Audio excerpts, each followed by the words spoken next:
By the way, for all her unmatched beauty, it seems that this was really what the big fuss about Helen was all about. And maybe that was why there was a Trojan War in the first place, because whoever possessed her was destined for the Isles of the Blessed rather than the gloom of Hades. Now, if you had a choice between the gloom of Hades or the Isles of the Blessed, with a full-bodied experience there, all of us would opt for the Isles of the Blessed and Elysium. Because for human beings, happiness outside of the body is very difficult to imagine and impossible to desire. We can desire deliverance from the body and desire it very ardently, but that's another matter. The best proof of this in my mind is the fact that the beatified souls, the saints in Dante's paradise, anticipate with a surplus of joy the resurrection of their flesh at the end of time. One could say that their bliss in heaven is incomplete, in fact, until they recover in time what time has robbed them of, namely, their personal identities, which were bound up with their flesh. So, as I tell my students sometimes when I teach Dante, all of us on earth, insofar as we are in our bodies, are more blessed than the saints in Dante's heaven. Now, it's otherwise with the likes of Menelaus and Utnapishtim and Adam and Eve before the fall. Why? Because these fantastic garden worlds are places where the elect can possess the gift of their bodies without paying the price for the body's passions. They can enjoy the fruits of the earth without succumbing to the law of death and disease that hold sway over ordinary mortals. And in fact, for a very long time, this endless prolongation of bodily life in a garden-like environment, protected from the tribulations of pain and mortality, was the ultimate image of the good life. Aha! Or was it? This is the question. If you read Homer, Menelaus is in no rush to go off to his islands in the stream. Earthly paradises, like Dilmun or Elysium, they might offer ease and perpetual spring, but that comes at a cost, and that cost is an absolute isolation from the world of mortals. And that means from friends, family, city, and especially history. Exile, both from the private and public spheres of human interaction, deprives you of both the cares and the consolations of human life. And most of us are much more attached to those cares and consolations than we may ever suspect.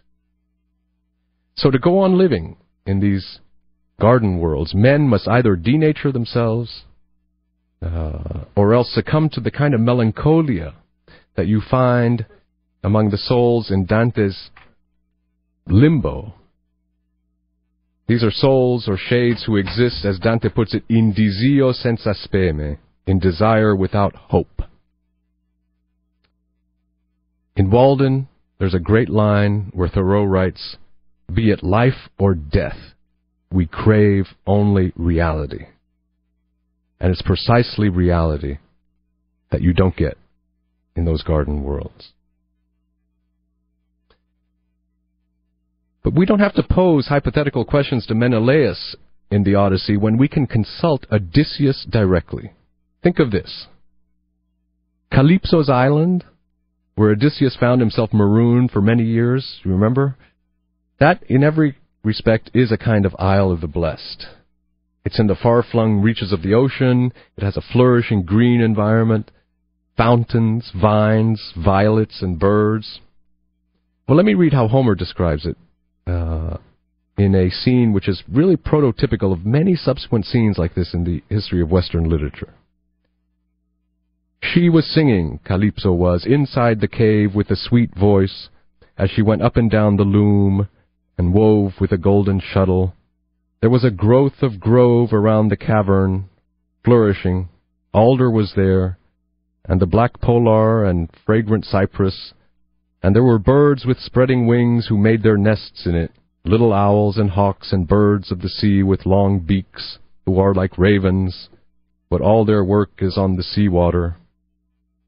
Could have got those into my bird monologue last week.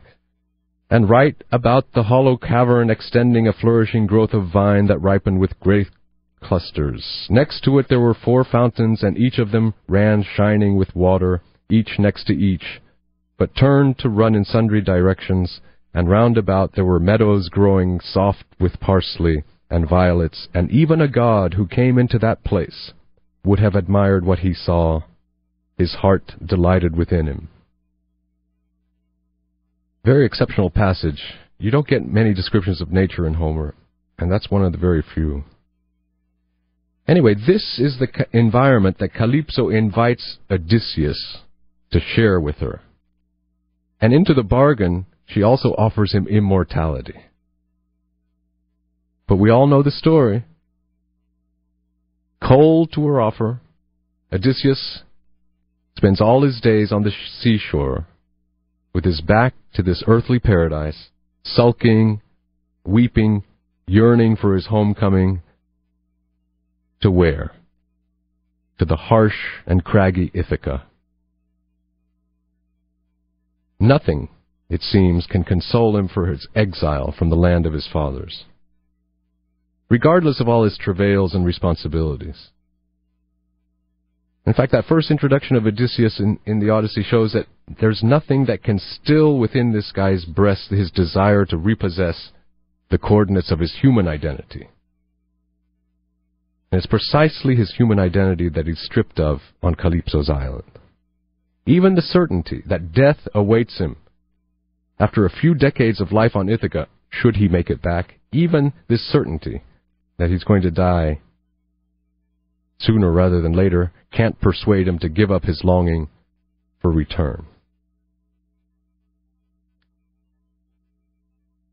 I think that what Odysseus longs for on Calypso's island and what keeps him in a state of exile there is precisely a life of care. Or you could say that he longs for the world in which human care finds its fulfillment. In his case, that world would be the world of family, homeland, and genealogy. In our case, it might be something different. But it's that alienated core of care in his human heart that sends him to the desolate seashore every morning, and it keeps him out of place in this worldless garden of Calypso. In fact, Calypso says, if you only knew in your heart how many hardships you were fated to undergo before getting back to your country, you would stay here with me and be lord of this household and be an immortal. But the problem is that Calypso is a goddess, the shining goddess at that. And as a goddess, she can't understand the extent to which Odysseus, insofar as he is human, is held fast by care, despite or even because of the burdens that it places on him. That Odysseus is an archetype of the human being who is held fast by care. It's as if care were like a woman who has his grasp on him, and as long as she's in possession of him, then Calypso really doesn't have a chance. There's a very ancient parable that comes down to us across the ages, which speaks very eloquently of this powerful hold that cura, or care, has on human nature. Cura is the Latin goddess for care. Here's how it goes. Once, when Care was crossing a river, she saw some clay. She thoughtfully took up a piece and began to shape it. While she was meditating on what she had made, Jupiter came by. Care asked him to give it spirit, and this he gladly granted. But when she wanted her name to be bestowed upon it, he forbade this, and demanded that it be given his name instead. While Care and Jupiter were disputing, Earth arose and desired her own name be conferred on the creature, since she had furnished it with part of her body. They asked Saturn to be their arbiter, and he made the following decision, which seemed a just one. Since you, Jupiter, have given it spirit, you shall receive that spirit at its death, And since you, earth, have given its body, you shall receive its body. But since care first shaped this creature, she shall possess it as long as it lives. And because there is now a dispute among you as to its name, let it be called Omo, for it is made of humus, or the earth. I would submit that Odysseus is another name for Omo, and that's why he can't lie easily in Calypso's arms. Because as I said, he's already held fast by another pair of arms.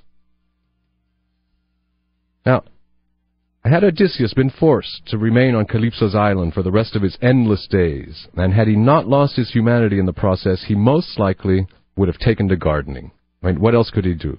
No matter how redundant the activity of garden may have been in that environment, I believe that for human beings like Odysseus, they have an irrepressible need to devote themselves to something. Now, a garden that comes into being through one's own labor and tending efforts is very, very different from the fantastical gardens, earthly paradises, where things are pre-given spontaneously for one's enjoyment. So that's why, had Odysseus given himself over to gardening, his humanly cultivated patch of ground would appear to us as a kind of oasis, if we could see it. An oasis of care in the landscape of Calypso's otherwise carefree world and island. So although our earthly, man-made gardens may evoke or recreate images of Eden, they always retain a human signature that reveals in their aspects the fact that human hands have brought them into being. And it's this signature, call it the mark of Kura, that would make Odysseus's garden stand out in Calypso's home world.